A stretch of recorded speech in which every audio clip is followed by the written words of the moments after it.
Hoy vamos a ver algo de ginecopatología. Es un capítulo bastante extenso, pero bueno, lo que hoy nos toca es lo que se refiere a cáncer de cuello uterino y todas las lesiones precursoras. Es un tema que es importante, primero porque hay una alta incidencia en nuestro país de cáncer de cuello de útero, y segundo porque no importa la especialidad que ustedes hagan, como es una patología que es pasible de screening y de prevención precoz, lo tienen que tener siempre presente, porque independientemente de la especialidad, debiera ser de buena práctica interrogar a una mujer que los vaya a ver al consultorio, aunque sea que venga por una hipertensión arterial, si se hizo los controles. Bueno, algunas generalidades del cáncer de cuello uterino. Podemos ver que el 90% de los casos se va a dar en los países en desarrollo. Y esto, Argentina está dentro de ese 90% porque tenemos índices bastante altos de cáncer de cuello de útero. Se producen alrededor de 2.000 muertes por año. Esto es, si uno saca las cuentas, es una mujer cada 5 horas. Hay una tasa de 7,1 por 100.000 mujeres. Pero nuestro país es muy grande y vemos que esta mortalidad, esta incidencia de cáncer no está distribuida igual en todas las regiones geográficas. Por ejemplo, nosotros en Neuquén tenemos una incidencia que se aproxima a la media nacional, aproximadamente 7 por 100.000. En cambio, en las provincias del norte, el noroeste o noreste, tienen una tasa de incidencia que se parece mucho más a los países en peores condiciones, por ejemplo a la India o en Colombia también hay tasas muy altas de mortalidad. Y esto tiene que ver con una desigualdad en la distribución tanto de los recursos como del conocimiento. ¿Por qué? Por esto que decíamos que es un cáncer que es prevenible. Y al ser prevenible simplemente se necesitan programas que sean bien estructurados, programas organizados, destinar recursos para esos programas y por supuesto la educación de la población. Bueno, por lo que vemos, en los últimos 30 años no hay descenso significativo de esta tasa. A pesar de que se intentaron programas, en este momento estamos digamos, dentro de un programa que tiene algunas provincias elegidas donde se utiliza un método de tamizaje que es de mucho mejor nivel que el clásico Papa Nicolau, pero bueno, recién se está empezando a poder empezar a revertir esta neoplasia.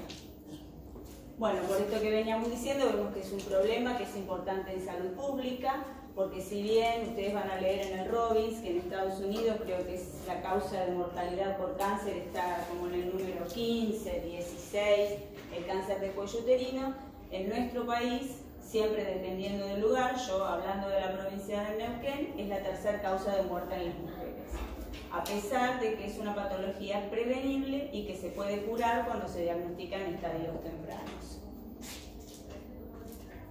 Una cosa que es importante que se sabe acerca de esta patología y que ya en el año 2008 se le otorgó el Premio Nobel de Medicina al médico, creo que era un médico alemán, no estoy muy segura, pero que relacionó en la génesis del cáncer de cuello uterino al virus de VPH o HPV, que es el virus del papiloma humano. A partir de ese momento sabemos que hay un agente etiológico de este cáncer y con más razón hay medidas orientadas hacia la prevención primaria, que ¿cuál sería? Que ustedes conozcan. Las vacunas, prevención primaria. Hacia la prevención primaria la vacuna. ¿Por qué? Porque la vacuna directamente evita el desarrollo de la enfermedad. La prevención secundaria estaría dado por los métodos de screening o tamizaje, como es el PAP o el test de HPV en estos momentos. ¿Por qué? Porque vamos a buscar detectar de manera temprana la patología, pero ya vamos a tener patología. Por eso es prevención secundaria. Otra cosa que es importante de esta lesión es que tiene un largo periodo de latencia. La mayoría de las mujeres que están en contacto, y de los hombres, están en contacto con el virus de HPV. más del 80% de la población tuvo este contacto con este virus alguna vez en su vida. Esto se produce en general con el inicio de las relaciones sexuales en la adolescencia, y la mayoría también de la población va a ser como un aclaramiento de este virus. Es decir, el virus va a producir una infección transitoria y luego va a desaparecer. En más del 80% de las veces sucede esto. ¿A dónde nos tenemos que orientar? Hacia ese pequeño porcentaje de mujeres en las cuales el virus permanece latente en el organismo, y es en esas mujeres en las cuales existe la posibilidad de desarrollar un cáncer. Bueno, entonces, rebobinando, desde que la mujer se infecta alrededor de la adolescencia hasta que se desarrollan lesiones, tiene un periodo de latencia muy prolongado.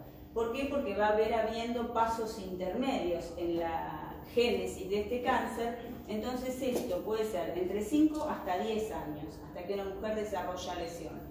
Y esto también nos va a permitir el diagnóstico precoz. ¿Por qué? Porque si la controlamos a tiempo, la mujer tiene una lesión de bajo grado, puede curarse. Si nosotros nunca controlamos a la población y se detecta cuando ya hay sintomatología, ahí la calidad de vida y la mortalidad es mucho mayor. Bueno, simplemente un repaso de lo que es el área a la cual nosotros vamos a ver hoy.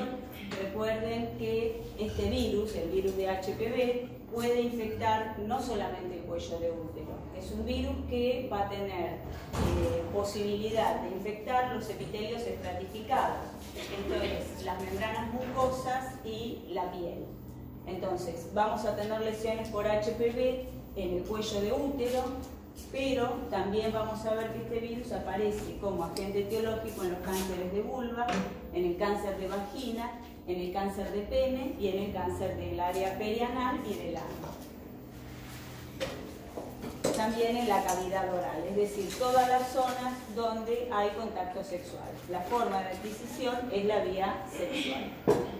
Si nos referimos al cuello de útero, sabemos que tiene una porción intravaginal, está constituida por el ectocervix, revestida por un epitelio estratificado plano, no queratinizante y glucogénico, y después tenemos el canal endocervical. El límite con el ecto va a estar dado por el orificio cervical externo, el endocervix y el canal endocervical con su orificio cervical interno, que da lugar después a la cavidad endometrial. Hay algunos acontecimientos que son fisiológicos y que se van a dar a lo largo de la vida de la mujer en esta región. ¿Que tiene que ver con qué? Los cambios que se producen en el cuello de útero. Tiene que ver con el tenor hormonal, ¿no? Durante toda la niñez y hasta la menarca, el orificio cervical va a coincidir con el cambio de epitelios. Cuando se produce el estímulo hormonal de la adolescencia, va a haber una eversión de ese epitelio endocervical. Entonces, esta sería la unión escamocolumnar que estaría aquí en una niña. Entonces tendríamos el epitelio escamoso y el canal endocervical. En cambio, cuando ya estamos en la adolescencia, vemos que el epitelio endocervical se va a evertir hacia la vagina. Entonces, ¿qué pasa ahí? ¿Qué fenómeno se da? ¿Cómo? Tiene que haber un cambio adaptativo, ¿no? ¿Por qué? Porque en la vagina hay un pH que es muy ácido. Para proteger justamente la vagina y la salubridad vaginal, el pH es muy ácido. ¿Cómo? Claro, el fenómeno adaptativo va a ser la metaplasia. Es una metaplasia escamosa. Entonces, esta sería la zona metaplásica, donde tenemos una nueva unión escamocolumnar, y acá estaría la unión escamocolumnar primitiva o original.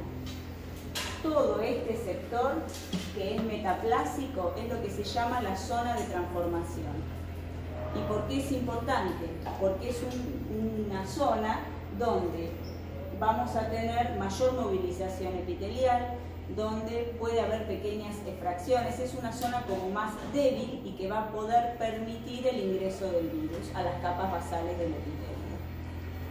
Por eso cuando yo les decía que el virus de HPV es común y que puede también acantonarse en otros epitelios como la vagina, como en el pene también, las zonas más susceptibles, sin embargo, donde se ve mayor porcentaje de carcinoma van a ser en el cuello de útero y en la región anal. Y esto justamente tiene que ver con eso, tiene que ver con que son epitelios que están en mayor recambio. Son zonas de transición mucosa y epitelial, y bueno, eso va a hacer que el virus allí tenga más posibilidad de entrar. Son epitelios que están muy activos. Y este es un virus que va a utilizar la maquinaria de la célula huésped y por eso son más beneficiosos esos epitelios para que se origine la lesión y que el virus provoque su efecto citopático allí.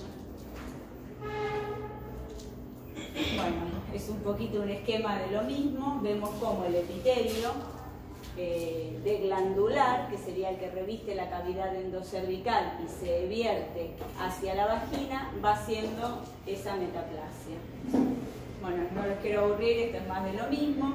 Esa es la unión escamocolumnar original. Cuando se produce el ectropio, vamos a ver cómo ese epitelio va a avanzar sobre el epitelio glandular. A veces puede dejar atrapadas algunas glándulas que pierden su conexión con el epitelio y eso da origen a lo que se llaman quistes de Nabot, que son muy comunes en el cuello uterino. No es más que el taponamiento de una glándula endocervical y al seguir secretando el moco, esa glándula se llena, digamos, de moco y se dilata. Esos son los quistes de Nabot. Y bueno, y finalmente lo que vamos a tener va a ser un epitelio que cuando uno lo observa desde el lado exocervical va a ser indistinguible, incluso histológicamente va a ser indistinguible de un epitelio exocervical maduro. Es una metaplasia escamosa madura. En ese proceso vamos a tener diferentes grados, ¿no? Podemos tener incluso zonas de metaplasia inmadura, como es lo que se ve acá, ¿no? Allá arriba a la derecha tenemos la unión escamocolumnar en un epitelio sin eversión, en un epitelio nativo, como hay una transición abrupta en lo que es el exocervix y el endocervix, con este epitelio cilíndrico y el ecto con el epitelio escamoso. Acá vemos que se inicia la metaplasia y cómo el epitelio endocervical empieza a ser desplazado hacia arriba por las células escamosas. Esto sería una metaplasia inmadura. Y finalmente tenemos este epitelio metaplásico, pero que por debajo vemos estructuras glandulares. Si nosotros vemos estructuras glandulares por debajo del epitelio exocervical, quiere decir que estamos en un epitelio metaplásico. Estamos en la zona de transformación. Y acá es lo mismo, ¿no? Fíjense, acá es el exocervix, pero lo que nosotros tenemos por debajo son estructuras glandulares y esa es la zona de transformación, con un epitelio exocervical maduro. Bueno, y si volvemos al virus de HPV, ¿por qué es tan importante cuando hablamos de cáncer de cuello uterino? Porque es el factor necesario para que se desarrolle esta lesión. Obviamente va a haber otros factores de riesgo asociados, pero el virus tiene que estar. La premisa es que el 99% de todos los cánceres van a tener la presencia del virus de HPV como factor etiológico. Es un virus ADN de doble cadena circular. Sabemos que hay más de 100 tipos virales, pero solamente un grupo de estos virus van a ser patógenos para el ser humano. Y de acuerdo al riesgo que tienen estos tipos virales de evolucionar al cáncer, tradicionalmente se los divide como virus de alto riesgo oncogénico o de bajo riesgo oncogénico. Los más frecuentes de alto riesgo son el 16-18, que casi el 80% de todos los cánceres tienen que ver con estos dos tipos virales, 16 y 18, y en menor medida 31, 35 y 33. Siempre hablando en nuestra población, ¿no? De hecho, la vacuna, hay dos vacunas en este momento, pero las que cubre, siempre tiene que cubrir las cepas oncogénicas y las que cubre son 16 y 18.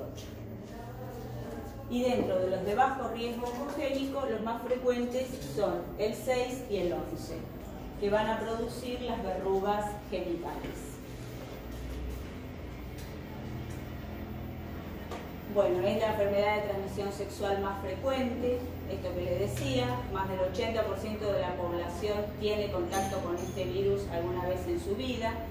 ¿Por qué? Porque además el preservativo no protege completamente de esto, porque también está en la piel. Entonces, obviamente ayuda utilizar preservativo, pero no es que va a proteger en 100% de contagiarse del virus de HPV. Bueno, esta es la foto del virus, ahí es una imagen de microscopía electrónica, cómo se ve el virus con su cápside, y esta sería una imagen, un esquema de lo que es el ADN viral. Vemos que tiene regiones que codifican proteínas de expresión temprana, que es la E de early, que van de 1 a 7, y las proteínas de expresión más tardía, L1 y L2, que tienen que ver con la formación de la cápside viral. Las oncoproteínas, que se llaman, que son las que le confieren el efecto oncogénico, van a ser E6 y E7. Acá está un poco el esquema de qué codifica cada una de esas proteínas. Las más importantes sabemos que son E6 y E7. El mecanismo de acción va a ser a través de actuar sobre el ciclo celular. Sabemos que el ciclo celular tiene puntos de regulación. Uno es el P53, que es el protector del genoma, porque cuando detecta algún daño en el ADN de la célula, inmediatamente genera que esa célula entre en apoptosis. Entonces, ¿qué va a hacer E6? E6 lo que va a hacer va a degradar el P53. Entonces va a perder esta acción de proteger a la célula cuando está dañada, y una célula dañada con la incorporación del genoma viral va a poder seguir multiplicándose. Y además tiene activación de las telomerasas. Y E7 va a actuar sobre otro punto de regulación del ciclo celular, que es sobre la proteína RB. Lo que va a hacer también va a ser degradar RB, y esto va a permitir que la célula se siga reproduciendo. Y como les decía, L1 y L2 forman parte de la cápside, y otra que es importante dentro de estas proteínas tempranas es la E5, que lo que hace es darle el aspecto de núcleo vacío, que ya vamos a ver en la histología, el aspecto coilocítico a las células afectadas por el virus de HPV. Bueno, es simplemente para recordarles los puntos de control dentro de lo que es el ciclo celular. Tenemos RB, que impediría, digamos, que la célula progrese en el ciclo hacia G1, y la P53, que cuando el material genómico está alterado, hace que la célula entre en apoptosis. ¿Y cómo va a actuar el virus? Justamente, E6 se va a unir a P53 y va a hacer que ésta se degrade por vía de la ubiquitina. Entonces va a perder la función protectora, y E7 se va a inactivar. El RB se va a inactivar por la unión con E7. El RB también está regulado por otros factores, donde entran las ciclinas dependientes de quinasa, como es la proteína P16, que ya vamos a ver que es importante. Al estar disminuida la acción de RB, hay como un feedback positivo que hace que aumente la cantidad de P16 que se detecta en nuestras células. Y es importante, ¿por qué? Porque lo vamos a utilizar como marcador para ver algunas lesiones neoplásicas. Va a aumentar la proteína P16 por el bloqueo que se produce sobre RB.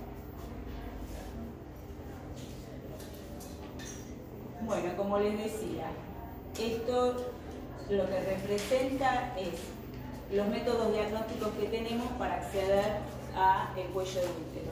El cuello de útero es accesible realmente porque contamos con la citología ginecológica, que es el Papa Nicolau.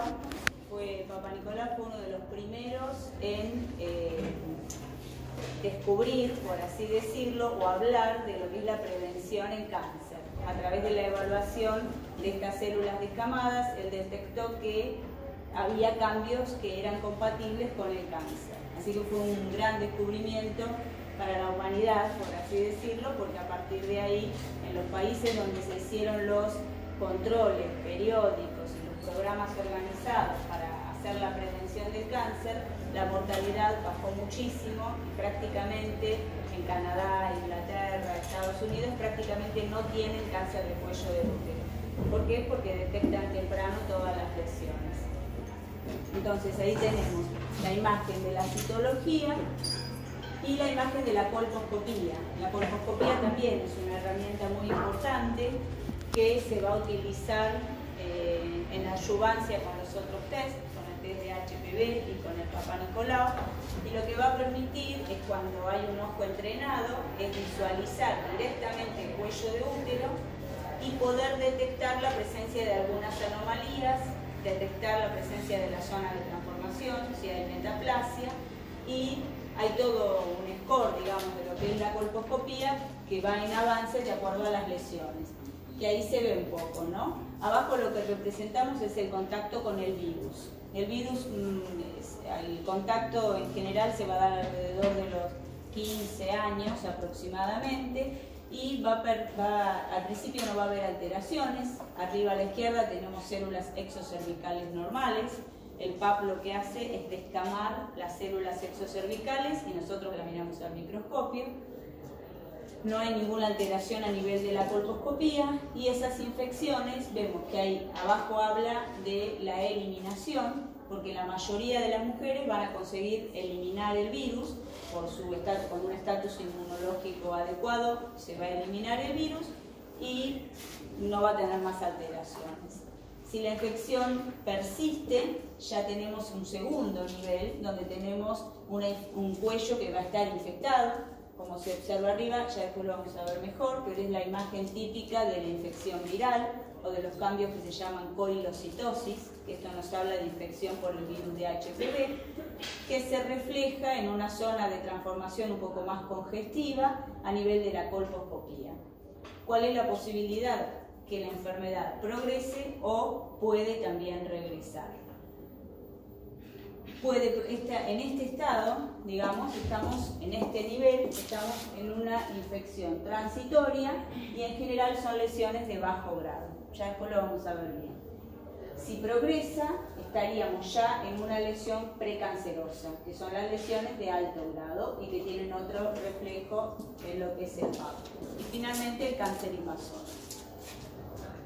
En todo este proceso se puede tardar en promedio 10 años.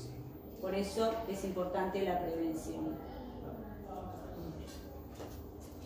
Hay otros factores de riesgo que se presentan, digamos, porque no todas las mujeres que están en contacto con el virus van a hacer el cáncer de cuello uterino. Solamente un pequeño porcentaje de esas mujeres van a hacer cáncer. Entonces se habla de otros factores de riesgo, como puede ser la edad temprana en la primera relación sexual, múltiples parejas sexuales, las multíparas, compañero con múltiples parejas sexuales previas, presencia de un cáncer asociado a HPV, por ejemplo en vagina, en ano, detección persistente de HPV de alto riesgo, anticonceptivos. En algún momento se dijo que tenían más riesgo de desarrollar cáncer de cuello uterino, y esto tiene que ver con que son relaciones sexuales donde no se utiliza preservativo, porque hay anticonceptivos, no tiene que ver con otra cosa. Entonces hay mayor posibilidad de estar más expuesto al virus. El tabaco siempre aparece como cofactor, digamos, de la mayoría de los cánceres. Y también se vio que algunas infecciones, otras infecciones genitales, como las clamidias o la tricomona, también pueden conferir cierto riesgo, cuando son repetidas, de que esa persona desarrolle un cáncer de cuello de útero. Obviamente, cuando uno habla de edad temprana de la relación sexual o múltiples parejas sexuales, lo que estamos en realidad viendo es que serían más posibilidades de entrar en contacto con diferentes tipos virales. Es eso, nada más. Pero el tabaco sí es un cofactor que es importante. Métodos disponibles, un poco lo que veníamos diciendo. ¿Disponibles para qué? Para la detección precoz. Recuerden que yo no lo puse, pero que tenemos hoy día la vacuna. se vacuna tanto a las mujeres como a los hombres, se vacuna a los 11 años de edad, antes del inicio de relaciones sexuales, se supone, como para que cuando inicie relaciones sexuales ya estén las defensas aptas para evitar, digamos, que la infección por el virus. Y a los varones también a los 11 años. No en todos los países se vacuna a los varones, nosotros en eso somos pioneros, por así decirlo, y ahora se está queriendo extender incluso la vacunación a las personas que tienen inmunosupresión. ¿Por qué? Porque es otro de los factores de riesgo para desarrollar una neoplasia, que yo ahí no lo puse. Las pacientes que son HIV positivas se tienen que controlar seguido, porque si hay un virus de VPH puede terminar desarrollando una lesión por su trastorno de la inmunidad. Entonces tenemos la citología exfoliativa con el test de Papa Nicolau, que ya hace como un siglo que está en uso, la colposcopía y la biopsia.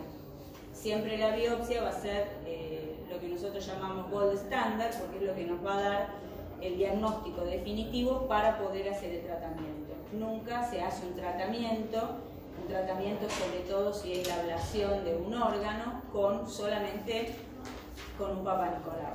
Siempre tenemos que tener el sustento de lo que es la histología.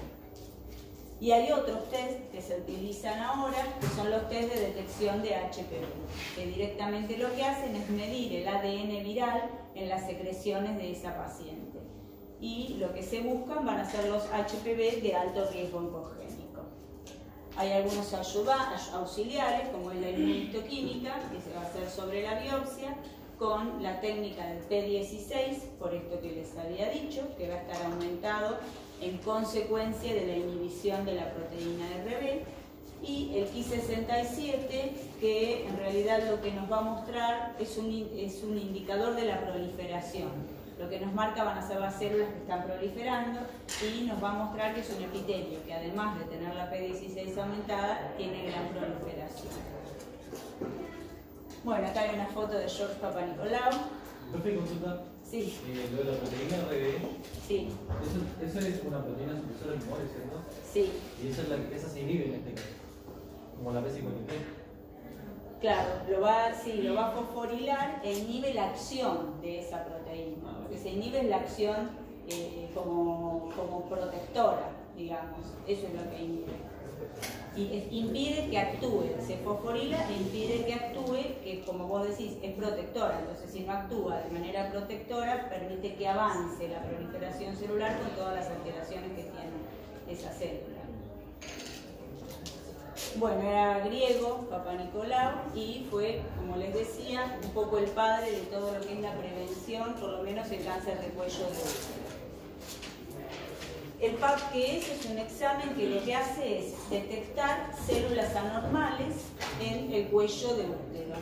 Tiene una sensibilidad no muy alta, por eso hay que repetirlo muchas veces, es de un 47%, y sin embargo tiene una especificidad muy alta. Sensibilidad es lo que nos va a decir de la presencia o no del factor de riesgo, y especificidad nos va a indicar que sí realmente está la enfermedad. Entonces, que un PAP sea positivo indica que con un 95% de probabilidad esa paciente tenga realmente lo que está diciendo ese Papanicolaou. Eso es. Por eso, no es muy sensible, pero sí va a ser muy específico el test de Papanicolaou. También de qué depende, depende del observador, porque es un test que es subjetivo.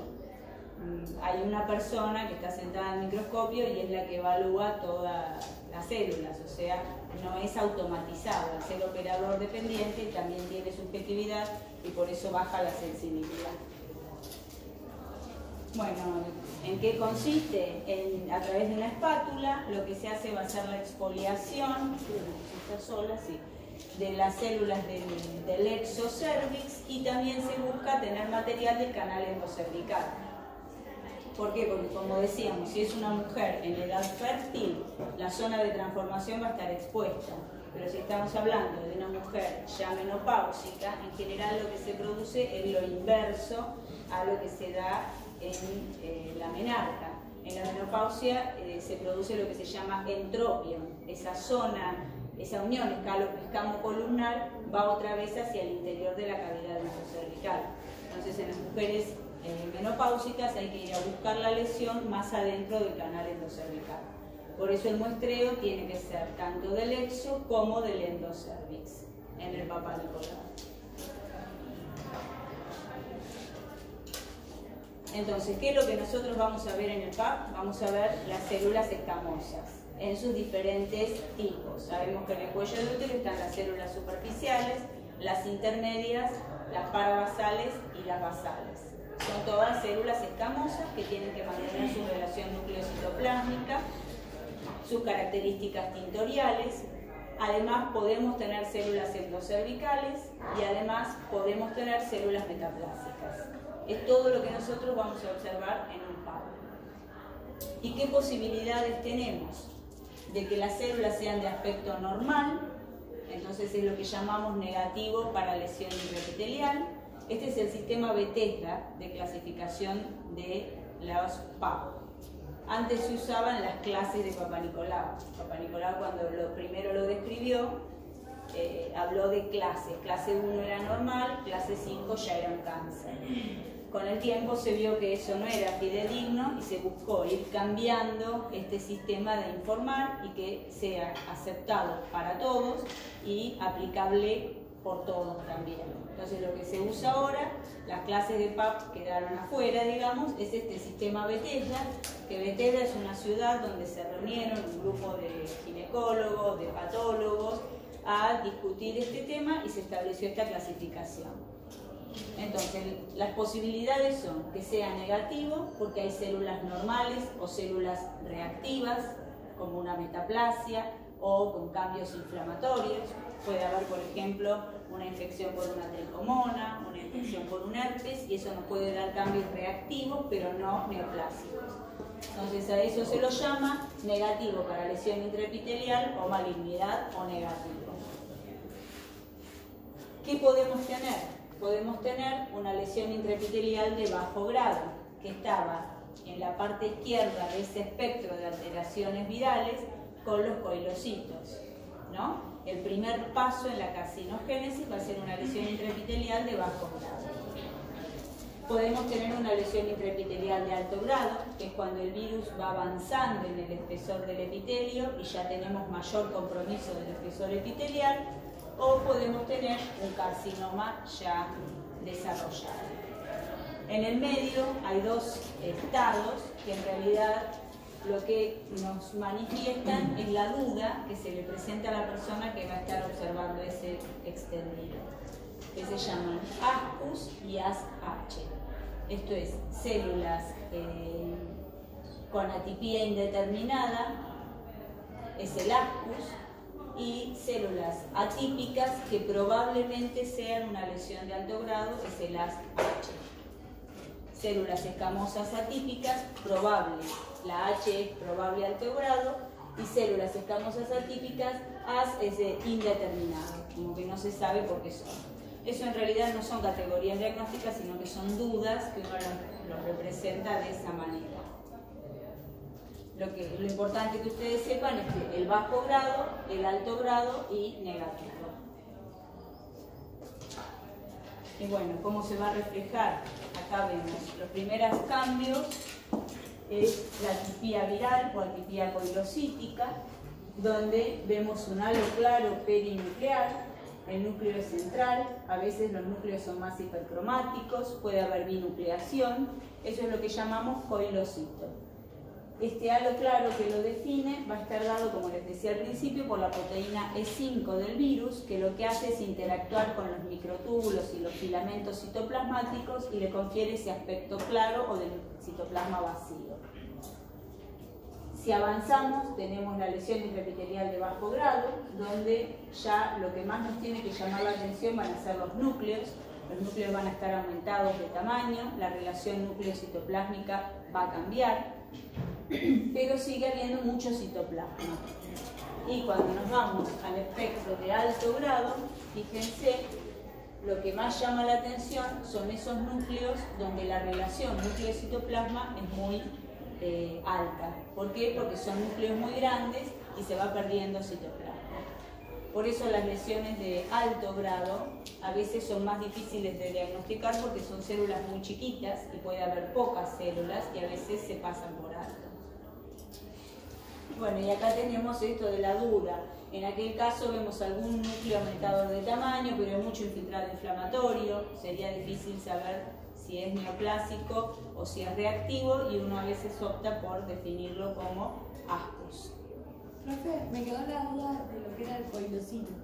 El coilocito va a ser una célula que lo que refiere es la infección por el virus de HPV. La característica que tiene va a ser un halo claro, perinuclear, va a haber núcleos que pueden ser hipercromáticos, polilobulados, binucleados y tiene un citoplasma abundante, a diferencia de lo que es un alto grado donde fíjense que casi no hay citoplasma. Pero es el primer paso, digamos, que nos refleja el efecto citopático del virus. Ahí me quedó una. Este es el coilocito, a mayor aumento, fíjense, los núcleos son lobulados, este citoplasma con este halo claro perinuclear es característico. Cuando uno se encuentra con esto en un PAP o en una biopsia, ya sabéis que el paciente tiene infección por el virus de HPV. Es un reflejo de la infección viral. Lo podemos tener en otras localizaciones también. Toda lesión que sea por HPV puede tener coilocitos. Profe, Sí. la persona esa va a estar infectada y al transcurso de 10 años, si no retrógrada la infección, puede generar el cáncer. ¿Así sería más o menos la historia? Sí, la mayoría de las veces va a retrogradar. Muchas veces se diagnostican lesiones de bajo grado en mujeres muy jóvenes y después ves que eso remite, que solamente requerían control y nada más. Pero en la carcinogénesis, digamos, lo que se dice es que podría evolucionar un porcentaje de bajo grado a alto grado y a carcinoma. Muchas veces el virus directamente lo vas a encontrar como una lesión de alto grado. La lesión precursora preneoplásica es el alto grado. Pero estas lesiones virales es lo que se llama infección transitoria, que algunas pueden evolucionar, sí, algunas pueden evolucionar, pero la mayoría va a remitir. Bueno, otro ejemplo de SIL de bajo grado, lesión intraepitelial escamosa de bajo grado. Acá hay algún coilocito en el medio, pero fíjense allá arriba, no tiene mucho halo, pero tiene un núcleo hipercromático y aumentado de tamaño. Esto sería una lesión intraepitelial de bajo grado. En cambio acá ya vemos otra cosa, ¿no? Fíjense, estas tres celulitas están ahí alineadas, los núcleos son irregulares, la membrana nuclear está indentada, es irregular, tiene muy poco citoplasma. Esto podríamos llamarlo una lesión intraepitelial de alto grado y esta paciente es una paciente que hay que tratar sí o sí, porque como dijimos antes, la lesión de alto grado es la lesión precursora del cáncer. Otra imagen, fíjense que si esto se mira de manera rápida, por así decirlo, uno se lo puede llegar a pasar por alto. ¿Por qué? Porque son células muy chiquititas. Allá hay otras dos. Lesión de alto grado. Otro ejemplo a mayor aumento, acá se ve mucho mejor. Probablemente esa sea una célula metaplásica, porque fíjense que tiene como una vacuola citoplasmática, una endocervical metaplásica, y estas ya se ve bien que apenas tienen citoplasma y tienen mucha tipiasis. Es una lesión de alto grado. Este es un ejemplo de un extendido con un carcinoma infiltrante, donde lo que lo caracteriza va a ser un fondo, que es lo que nosotros llamamos diátesis tumoral. ¿Por qué? Porque el tumor se ulcera, el tumor se necrosa cuando es un cáncer, entonces va a dar todo este fondo sucio, este aspecto medio necrótico, infiltrado inflamatorio, y algunas células como aquella, que son células tipo fibra, que se llaman, que van a ser características del carcinoma invasor. ¿Qué fibra? Fibra se le llama, células fibra porque son ausadas, es por eso. Ahí y acá hay otra con mucha disqueratosis, que es otra de las alteraciones que va a producir el virus. Bueno, ¿qué otros métodos tenemos? La detección del virus de HPV. En Neuquén hace 4 años, creo, 5 años va a ser este año, que estamos haciendo en lugar del PAP como un mecanismo, digamos, de screening o de tamizaje primario, los test de detección del virus de HPV. Son métodos que son automatizados, o sea, no es operador dependiente, esto lo hace una máquina, después hay que hacer la interpretación, pero todos los pasos son llevados adelante por una máquina. Lo que busca detectar son los 13 tipos virales de alto riesgo más comunes, que son estos, fíjense, 16, 18 siempre están. Es reproducible, ¿por qué? Porque es una máquina justamente y no es una persona que está mirando al microscopio. Y tiene una muy alta sensibilidad. Recuerden que el PAP decíamos que la sensibilidad era alrededor del 50%. Acá hablamos de un 94% de sensibilidad. ¿Esto qué quiere decir? Que cuando nosotros decimos que esa mujer está infectada con un virus de HPV de alto riesgo, hay un 94% de certeza en esa afirmación.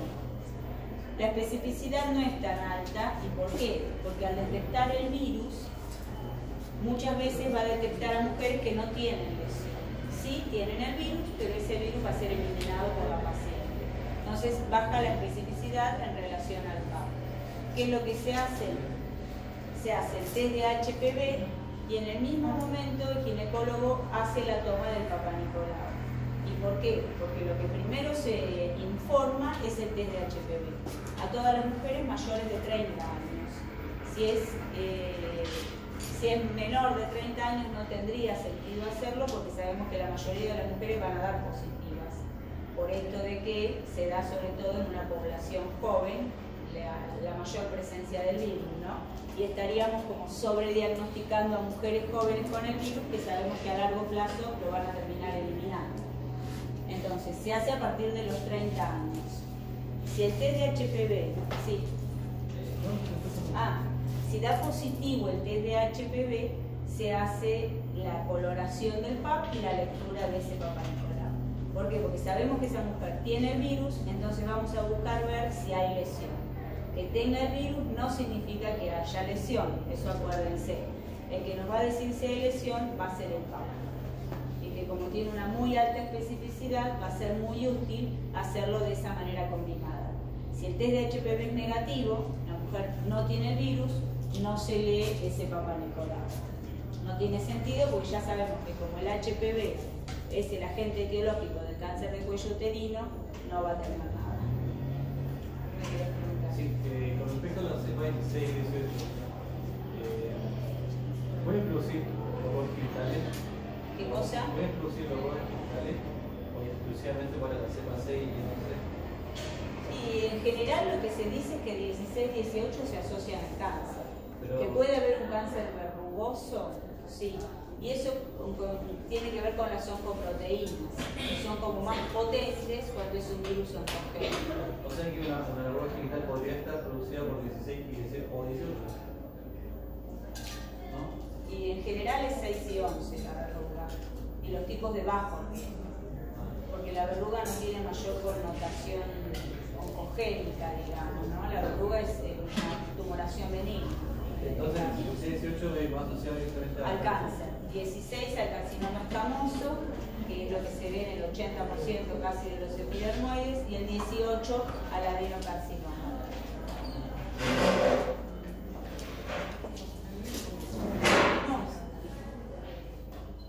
Bueno, esta es una foto de lo que se hace en el servicio. Estos son los tubitos.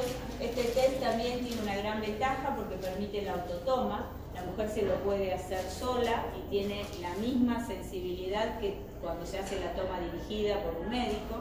Es lo mismo.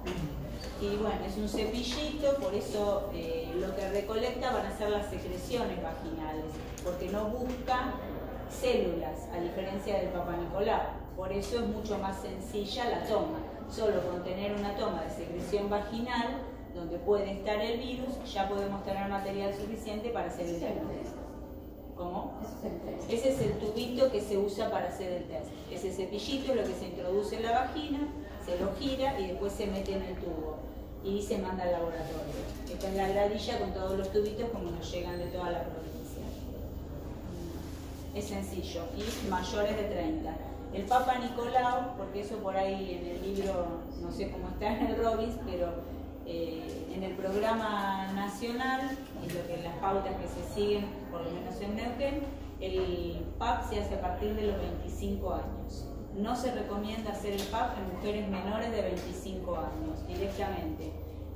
Se desaconseja hacerlo. A partir de los 25 el PAP. Entre los 25 y los 30 hay que hacer un PAP y al año siguiente otro PAP, y después sería cada 3 años, si uno se controla con PAP, ese es el algoritmo, 2 seguidos y después cada 3, siempre que el PAP sea negativo. A los 30 se inicia con el test de HPV y si el test es negativo, recién a los 5 años se vuelve a repetir. ¿Por qué esa distancia entre PAP? Porque al principio, como el PAP vimos que tiene baja sensibilidad, al principio hay que hacerlo más seguido por si estuvo mal diagnosticado el previo. Eso es, hay que repetirlo más seguido, porque tiene baja sensibilidad. Por eso después cada 3 años hay que repetirlo. ¿Por qué no se recomienda en menores de 25? Porque epidemiológicamente se sabe que muchas van a tener virus, pero que no hay lesiones. Son rarísimos los cánceres antes de los 40 años de edad. La mayoría de los cánceres se da de los 40 para adelante. Entre los 30 y los 40 tenés las lesiones precancerosas, la lesión de alto grado. Y en las mujeres jóvenes lo más probable es que encuentres o nada, la mayoría de las veces, y si le haces el test de HPV te puede dar positivo, pero no va a haber lesión. O que te encuentres con un SIL de bajo grado o una verruga viral y todo eso puede resultar. El PAP entonces no te da para encontrar la lesión. Exacto, el PAP, como son células, vos ahí vas a encontrar la lesión. Este test lo que te dice es que es una mujer de riesgo porque tiene el virus de alto riesgo. Bueno, ¿y cuál es el resultado probable? Es muy sencillo, o es positivo o es negativo. No discrimina qué tipo viral es, por lo menos el test que se usa en este momento para screening. Simplemente, si es negativo, significa que no se detectó HPV de alto riesgo oncogénico, y si es positivo, se detectó. Obviamente, el resultado positivo, hay HPV de alto riesgo y el PAP nos va a decir si hay alguna lesión. Que sea HPV positivo no significa que esa mujer tenga un cáncer, que por ahí eso a veces las pacientes malinterpretan y ya se vuelven locas, digamos, y no significa nada. Hay que hacer el test de Papa Nicolau y después habrá que hacer la colposcopía también, ¿no? Con respecto a esos test, ¿son por ejemplo de acceso público o privado? En Neuquén sí, es público. Nosotros hay un programa nacional que comenzó, nosotros empezamos en el año 2014, se empezó en la provincia de Jujuy, que es una de las provincias con mayor incidencia de cáncer de cuello uterino. Tiene algunos requisitos para entrar, digamos, en ese programa, y hubo después una segunda etapa donde entró Neuquén, entró Misiones, Tucumán y Catamarca, creo, ahora no me acuerdo cuál era, y ahí entramos en el año 2014. En Jujuy empezó en el año 2012, las otras 5 provincias en el 14, y después el año pasado empezaron en el conurbano, en La Matanza, en Buenos Aires. Sí. Profe, si el test da positivo y el PAP muestra una lesión de bajo grado, ¿se trata o se espera y se vuelve a Hay todo un algoritmo de seguimiento para, depende de la edad de la paciente, si es una paciente joven, en general se puede esperar, depende de la ansiedad de la paciente, la ansiedad del ginecólogo, son un montón. En general se puede esperar, porque hay una posibilidad de que esa lesión se vuelva para atrás. Igual cuando cursen ginecólogo van a ver porque hay unos algoritmos infernales de qué hacer ante cada circunstancia. Pero bueno, en Neuquén es de acceso libre y gratuito para todos, está en todos los centros de salud y en todos los hospitales está el test de HPV, en privado también está. Y en Río Negro creo que el año que viene se incorpora también, así que va a estar.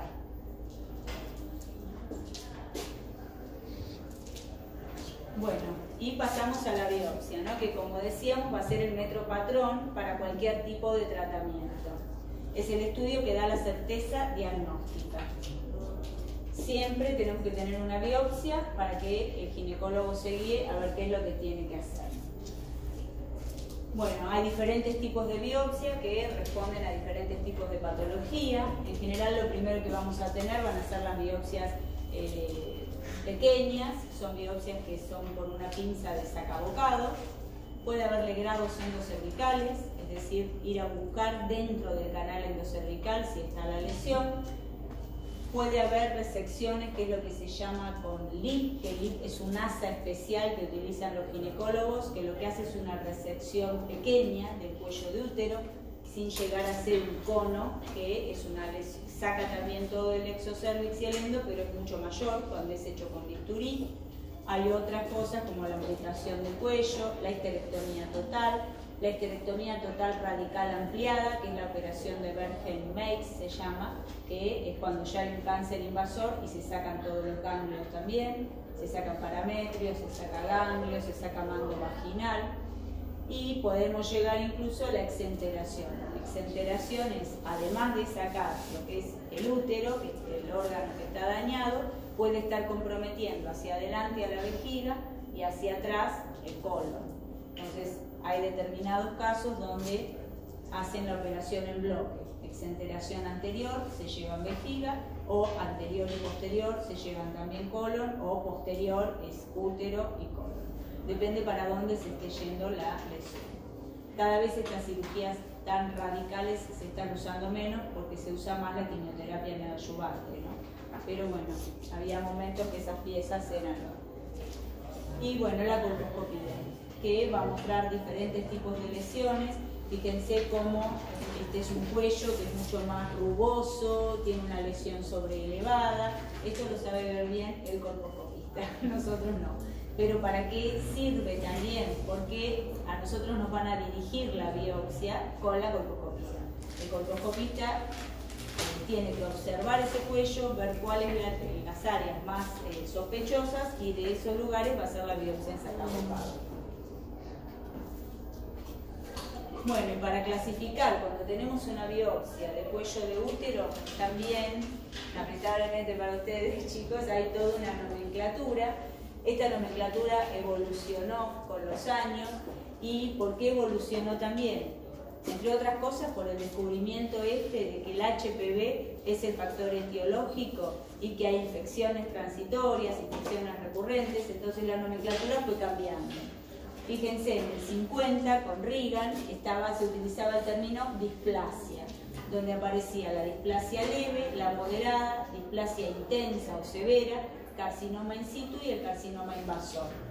En el 70 se cambia por el término SIN, que es la neoplasia intraepitelial cervical, significa SIN, la sigla en inglés, neoplasia intraepitelial cervical, y a eso se le otorga grados.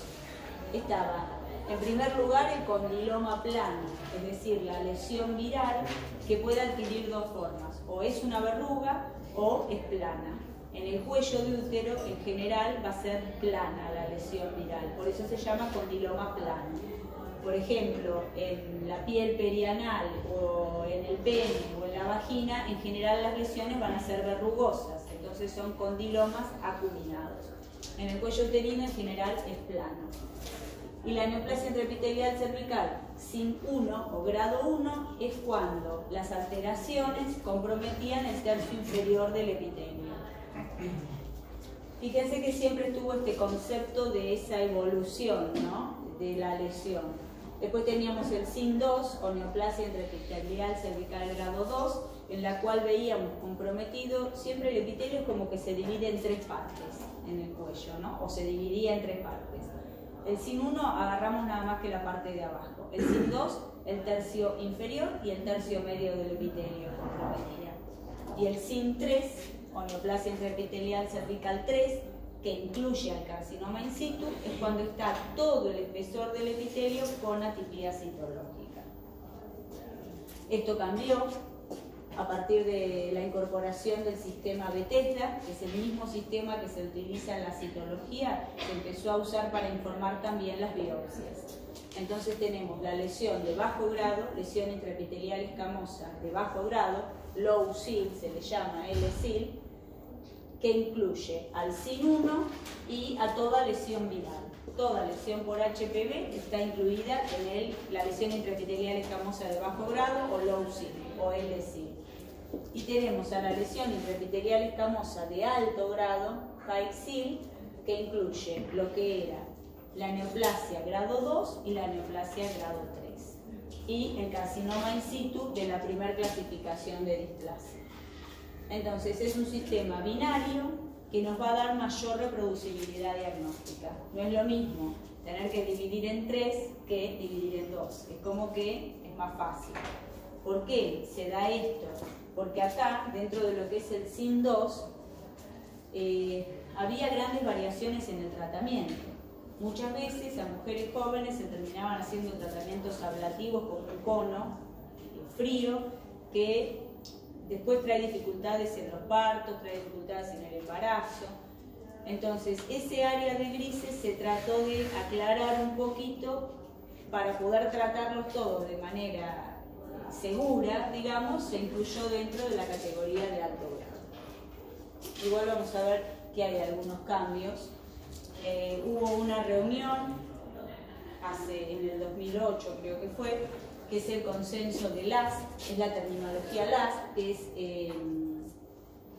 estandarización de las lesiones escamosas del tracto anogenital, de ahí es LAS, tracto anogenital inferior, lower, de ahí esa nomenclatura LAS, esa reunión que lo que saca en claro es que el virus de HPV va a producir este mismo tipo de lesiones en todos los órganos de contacto sexual, que se incluye el cuello de útero, la vagina, la vulva, la región perianal, el ano y el pene. Entonces se incluye dentro de la misma terminología todas las lesiones causadas por HPV de esos órganos. Ese sería, digamos, el avance, ¿no? Es aprobado por la Organización Mundial de la Salud. Lo que recomiendan dentro de esta nomenclatura es usar el sistema Bethesda, esto que les decía, dividir lesiones de alto grado y bajo grado,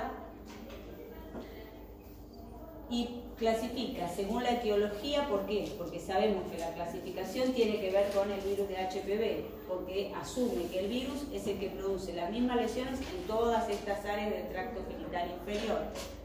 Con la biología, ¿por qué? Y con el riesgo, ¿no? Porque sabemos que si estamos informando una lesión de bajo grado o LCIL, el riesgo de evolucionar a un cáncer es mucho menor que si estamos informando una lesión de alto grado.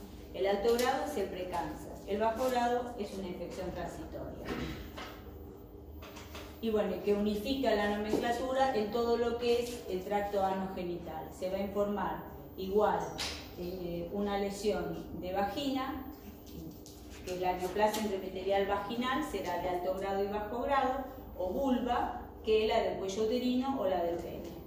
Es unificar toda la nomenclatura porque lo que tienen en común es el virus de HPV. ¿Les va quedando claro? ¿Sí? Bueno, y entonces estamos acá con otro diagrama, ¿no? Donde tenemos la citología, tenemos la biopsia y el esquema de cómo nosotros vamos a ir viendo los cambios. Fíjense que acá estamos en el extremo de SIN1 o LCIL, SIN1 de la vieja nomenclatura, en el Robbins está todavía la vieja nomenclatura, donde si este es un epitelio normal, acá las alteraciones que podemos tener van a ser los coilocitos, que se observan acá y que se observan ahí en el PAP.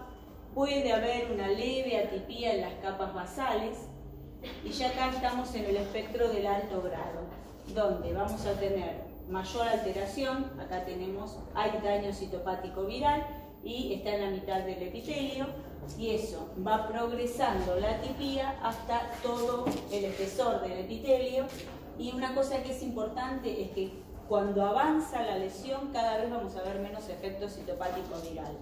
Eso es característico. Es como que hay más atipía citológica, como se ve bien ahí en el PAP, pero hay menos coilocitos. Si comparan esta imagen, la I con la H, que está llena de coilocitos, acá, fíjense, todo este efecto viral, acá prácticamente hay mucha atipía citológica en todo el espesor, pero no hay efecto viral. Otra cosa que se tiene en cuenta también cuando uno va a graduar estas displasias va a ser la mitosis. A qué nivel del epitelio nosotros vemos figuras mitóticas atípicas. Las de bajo grado va a ser en los tercios inferiores y cuando tenemos alto grado vamos a ver mitosis hasta arriba. Que normalmente las mitosis las tendríamos que ver en la capa basal, nada más, ¿no? Pero lo que hace el virus es infectar la célula, una de las células va a quedar de reserva en la basal.